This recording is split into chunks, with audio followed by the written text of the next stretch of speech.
We've been delighted with the response from the industry, and I'm grateful to all the speakers and sponsors of their support to launch our first digital event.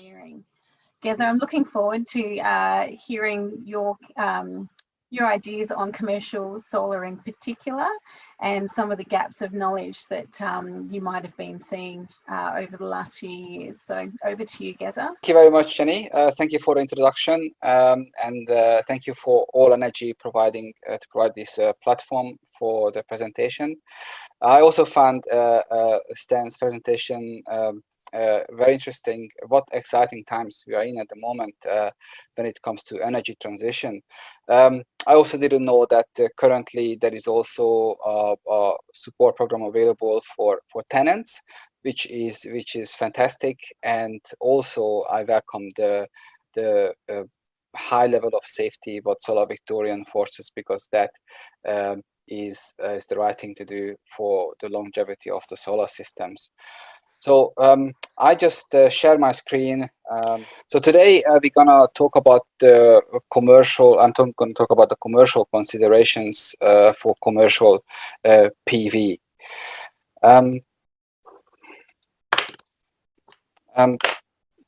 All the presenters today in this session could talk way longer than 15 minutes about the topic, I'm sure. But I'm trying to condense it down to the 15 minutes, and because of that I ask some of my expert friends in this industry, where do they think the knowledge gaps are currently when it comes to the installers and it comes to structural integrity and safety. You will see the results on the screen. We gonna talk about roof zone structural building checks and the purpose and the limitations of generic certificates. Just to warm up to start with, I'm gonna say a couple of words about company, just in case you don't know Clenergy, or you have been in stage 4 lockdown for too long and you got out of touch with the industry. We are the #1 mounting system provider in Australia when it comes to residential and commercial PV. We have been in Australia for the last 12 years. The company got publicly listed in 2017, and so far our mounting system have been installed in about 5 gigawatt of systems in Australia. Our vision is building renewables that last and to promote the idea of sustainable future. We're trying to do our work with focusing on quality, innovation, and service. We have been involved on multiple projects in Australia, such as the 1.2 megawatt Adelaide Airport, the Parliament House, or the Barangaroo Towers in Sydney, which is a 180-meter tall building. We have offices worldwide, mainly in Southeast Asia. Okay, roof zones is the first topic. It seems that still many installers are maybe confused about how to define roof zones, why are they important, and how to apply them. So that's why I have a few slides about that. Generally, when we're talking about structural safety of a PV mounting system, there are 2 key points, and it's important that you differentiate between the 2. One is the mounting system, and the second one is the roof structure. Each of them has to have its structural integrity, and each of them applying the correct roof zone definition has implication on both of those. And I completely understand that many of the installers have so many compliance tasks, so many standards and regulations to comply with, and they have to do, especially if they are small business, a number of different other tasks. So there might be some lack of understanding or lack of time when it comes to understanding structural integrity. But what is important is that the installers understand that this is crucial. Structural integrity of the system is what holds everything up at the end of the day, and it's meant to be there for 25 years. So understanding of the specifics of this is paramount. Why?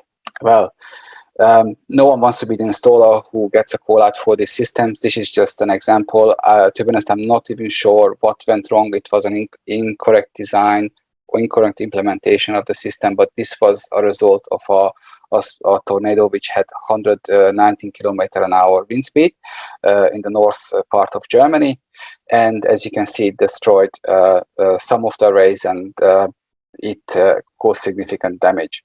Now, just for your understanding, the record wind speeds we have in Melbourne is the highest one recorded is 120 km/h. That was in 1982. In Sydney, that is 213 km/h, which was recorded in 2015. And nationwide, the highest wind speed ever recorded was 267 back in 1999 in W8. That was in wind region D. Obviously, many of us know the true predictions for climate change don't look good. We just can expect more and more severe storms, so we better be prepared for it. When it comes to roof zone, it might sound very complicated, but and maybe it seems like it just makes the system more difficult for the installers. But throughout the years, I developed much more respect for the standards, because I know that many of the experienced engineers spent decades working on it, improving it, fine-tuning it, and this is the best we have. And yes, it might not be perfect, and sometimes it might be conservative, but this is a combined knowledge for many engineers, and that means that we have a fantastic tool to design our systems. So when it comes to flush mount installations on commercial zones, generally there are two different roof zone definitions you can apply. Which one you apply depends on two conditions. One is the building proportions, length, width, and height. Generally, one condition needs to be fulfilled, that the width and the length is at least 2 times the height. The second condition is that the roof pitch needs to be between 1 and 30 degrees. If both of those conditions are fulfilled, you can apply the roof zone definition you can see on the left-hand side, which divides the roof into 3 zones. One is the upwind and downwind zone, and one is the central zone. The upwind and downwind zone represents the same load scenario. The central is a slightly lower load scenario. So in practice, in the central zone, you can apply a larger spacing than in the upwind, downwind. How to define the size of the zones is by measuring the length of the building, dividing it by 3, and that gives you the measurements. Exclusion zones are defined as 2S, as you can see on the top left, and S is nothing else but the distance between the underside of the panel and the roofing sheet.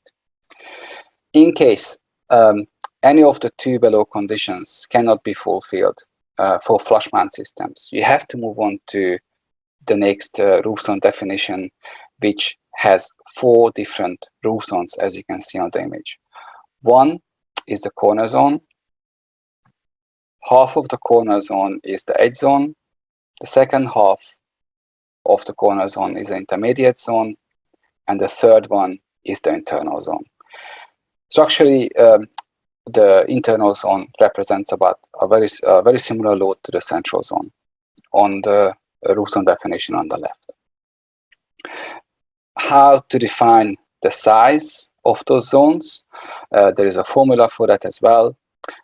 As you can see, it's all based on a measurement called A, and A is 20% of the width, or 20% of the length, or the height of the building. So you have 3 numbers, whichever is the smallest will give you the size of the zone A. And again, just as an example, if you have a building which is, let's say, 20 meter long and 10 meter wide and 10 meter tall, then you have 3 numbers. So from 20% of the 10 meter is 2 meter, 20% of the 20 meter is 4, and then you have the number 10, which is the height. So from all these 3 numbers, the smallest number is 2 meters, so that's the size of your corner zones on the 4 corners, and half of that would be the size of the edge zone. What is the roof zone definition if it comes to the tier system? This is exactly the same as the previous one with the 4 zones: corner zone, edge, intermediate, and internal. This is important. Each installer needs to know this off by heart and needs to know when to apply this. Just an example, if you have a residential installation, most of the times the first roof zone definition with the 3 zones can be applied. But for example, if you have a flush mount system with a double-story building, then you need to apply, in many cases, this roof zone definition with the 4 zones. So I hope it was clear, but in case anyone has any questions, we have a contact email at the end. You can contact us, and I think this presentation will be also available online. The next topic I want to briefly talk about is the structural building check for commercial solar. One could ask, why is it important? Why should I bother? Well, unfortunately, things like this can happen. What you can see on the picture that looks a bit scary, that was back last year. It was a stadium near Amsterdam. An installation was conducted back in 2015. I think the stadium was built in 2007, and there was a collapse. Luckily, no one was injured at the time, but initial blame came to the solar system. There was an investigation which found out that the cause for this were extra strong winds. So that means that the winds which this structure experienced were outside of the standard, and at least 2 times. So that caused some damage, which didn't make the building fail at the time, but it contributed to it. The second reason was the mixture of poor welding. The third one was some structural design errors made during the design process, and there was the corrosion. So the PV, yes, maybe contributed, maybe accelerated it, but with or without PV, this would have probably collapsed anyway. So this just gives you an idea that when you turn up to a site, when you turn up to a building, you don't know what you're gonna face. You don't know how, was this building designed properly? Was this building built properly? Was it damaged? These are the key reasons why a structural assessment is important before a PV installation. So how could a building fail? Again, it could be an incorrect design. There could be mistakes made during construction. There could be pre-existing damages. There could be maybe extra weight, extra loads put on the building, which were not calculated originally in the design process. Maybe at the location there were severe storms and the building structure is already damaged. And also the extra loads through the PV can contribute to failure of the building. And how can a building assess, you might ask? There are 2 ways. Basically, the best way is if you can get hold of the structural drawings, the as-built plan. It's called the roof framing plan of the building, and you also conduct a site assessment to make sure that what was placed on the roof, what's happening under the roof, was there any damage, was there any corrosion, and based on those 2, it can be assessed. The second option is that you don't have access to the drawings. In that case, there needs to be a more detailed site assessment where the rafters and purlins and purlin distances, purlin profiles, they all need to be measured and recorded. And based on that, a structural engineer can calculate if a PV layout can be implemented or not. We recommend a structural check and a structural sign-off for a roof frame for all installations above 30 kilowatt. What you should do in any case, if you install a PV anyway, always conduct a site assessment. You don't, as I said, you don't know how is this building, how is the roof frame. If it's residential, go into the cavity, have a look at the rafters, have a look at the purlins. What to look out for is any structural damages, maybe crack or rust, or maybe there is pest or rotting of the timber. Look out for unusually large purlin distances or unusually large purlin spans. Look out for extra weight if there was anything else put on a roof, and if you have some doubts or something looks suspicious, always get an expert. And we all know sometimes it's better to walk away from the job than install it. An example for an expert is this, what you can see on the image. That was a timber inspection of a commercial structure. It had metal rafters, but it had timber purlins. It was quite a large span, about 4.5 meters, and a timber specialist assessed every single purlin and rated them for the structural engineer to what timber rate to calculate with. And it found that in many cases there is a split already in a purlin, or there are larger than allowed knots. So basically, they shouldn't have used that timber anyway to begin with when they installed. So because of that, he highlighted on the roof framing plan where those positions are, which position should be avoided, and the designer of the PV system could then incorporate that into the design and avoid those areas, or avoid fixing into those areas. The last topic today I'm going to talk about is the applications and the limitations of the mounting system generic certificates. This industry in Australia started off and is still significantly driven by residential solar. Obviously, you can't pull out experts to a residential 2 or 5 kilowatt system to do a roof assessment, to a structural engineering check, and do all that. Many of them, the assessment you can do yourself, but for the mounting system, it's not economical to have a project-specific engineering. This is the reason why we started doing at the beginning generic engineering documents, and to give a framework for the installers to provide safe installations. As I said, it was generally started with residential installations, but as the industry changed, the share of commercial installation has grown, and many of the generic engineering letters were started to come up in commercial installations, which sometimes is okay, but in many cases, generic engineering documents shouldn't be used for commercial installations. I brought up some examples here. I could go more into detail, but I'm not gonna. I'm just explain what is suitable for what. So our generic engineering certificates, as I said, it was mainly for residential roofs. So if you have a residential roof, yes, this is what you use, and it works for most times.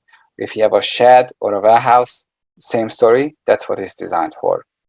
If you come across offices or office towers, sometimes it can be used, not always. If you come to a project which is a school, a childcare, a hospital, or an emergency shelter, this shouldn't be used. So please keep this in mind. The generic certificate is not for all installations. What do you do if you cannot use the generic certificate? Well, you need to get a project-specific engineering that is designed for that specific site, for the specific purpose of the building, for the conditions considered.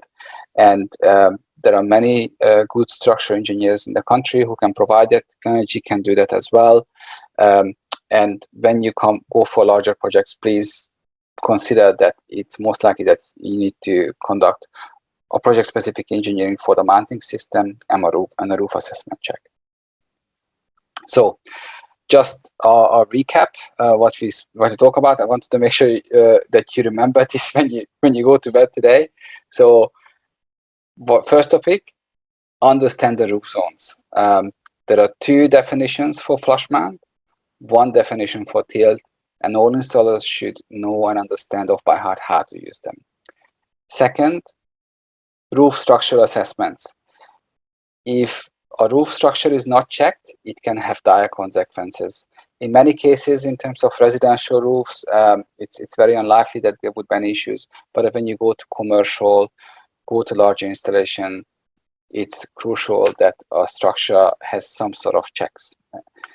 And the third topic, generic mounting system certificates. Remember, one size does not fit all.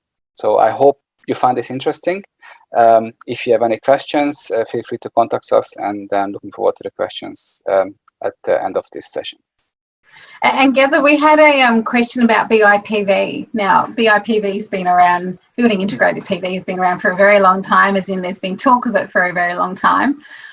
We've carried out a few installs ourselves on it, but people talk about it more than they actually install it. Do you see a trend with this increasing? Have you seen any in a residential environment, or are they all commercial? What are your thoughts on that? BIPV, it's quite popular in Europe, especially in France, because the incentives over there were promoting this type of installation, that it's added to the building structure. Every country, every region has its own building standards and common practices, and sometimes it really makes sense, and in some cases it doesn't make economically sense. In my experience, the BIPV in Australia, it's a bit of a niche industry.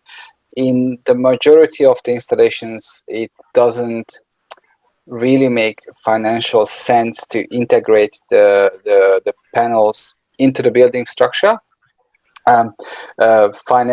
It can be done safely and efficiently more if it's installed after the building is constructed. Despite that, every now and then we have some inquiries, particularly for vertical installations on walls and similar, which we are addressing as we go.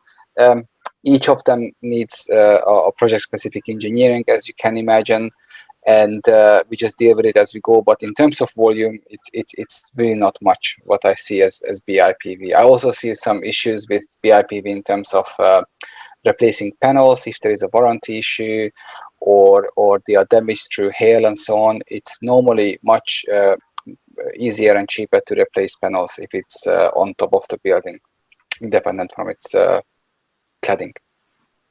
All right, thank you. And I would like our speakers to have a closing remark. So I'm going to go back to one of my earlier statements about crystal ball gazing in regards to where is this road going.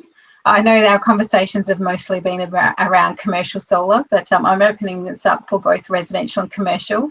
And I'd really like you, we've probably got about 2 minutes each. I'd really like your thoughts on the best and the worst thing to look forward to or not to look forward to.